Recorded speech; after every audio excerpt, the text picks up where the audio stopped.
Nag-resign ng tatlong matataas na opisyal ng Administrasyong Marcos dahil daw sa delikadesa. Kabilang dyan si Executive Secretary Lucas Bersamin na papalitan ni Finance Secretary Ralph Recto. May report si Ivan Mayrina. We reject any insinuation. Nag-resign sina Budget Secretary Amenah Pangandaman, Executive Secretary Lucas Bersamin at ang kanyang kaanak na si Presidential Legislative Liaison Office Undersecretary Adrian Bersamin.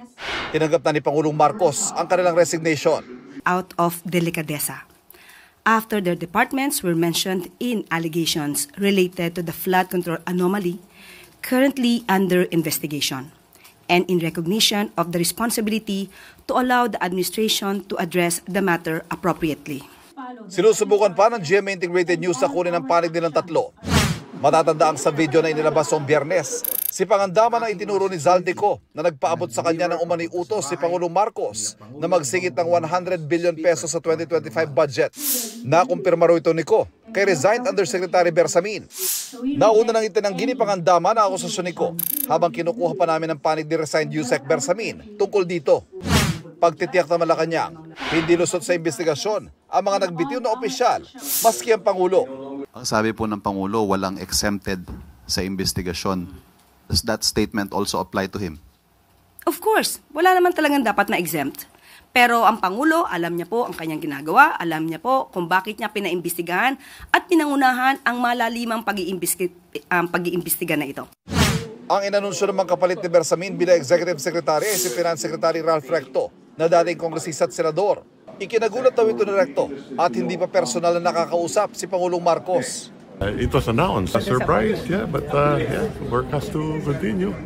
Essentially, I think the role of the ES is just governance. So taong bahay ka doon.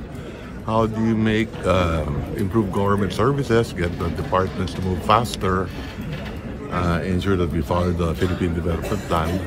So palagay ko yun yung role natin. Inanong si Recto kaugnay sa pagbibitiw ni Pangandaman. Hindi po giving credence to Zaldico.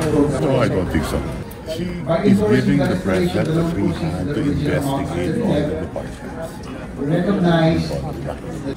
Nasurpresa naman sa pagbibitiw ni Pangandaman ang tatayong OIC ng Department of Budget and Management na si Undersecretary Rolando Toledo. Nanginginig pa nga ako ngayon. I was told only before she leaves, she will attend something and meet somebody. So I was told na ako daw pinadala niyong pangalan. No official communication has been sent yet, so I don't know what to answer your questions. Pero sir, are you ready? Matagal tayo sa government. Samantala, ang papalit namang Finance Secretary ay si Presidential Advisor for Investments and Economic Affairs, Frederick Go. Ipinagpapasalamat daw niya ang patuloy na pagtitiwala at kumpiyansa sa kanya ng Pangulo at tiniyak na buong kanyang commitment sa pagsusulong ng paglago ng ating ekonomiya. Ivan Mayrina nagbabalita para sa GMA Integrated News. Sa isang pahayag, sinabi ni Pangandaman na nagbitiw siya dahil nais niyang i-uphold ang integridad ng serbisyo publiko.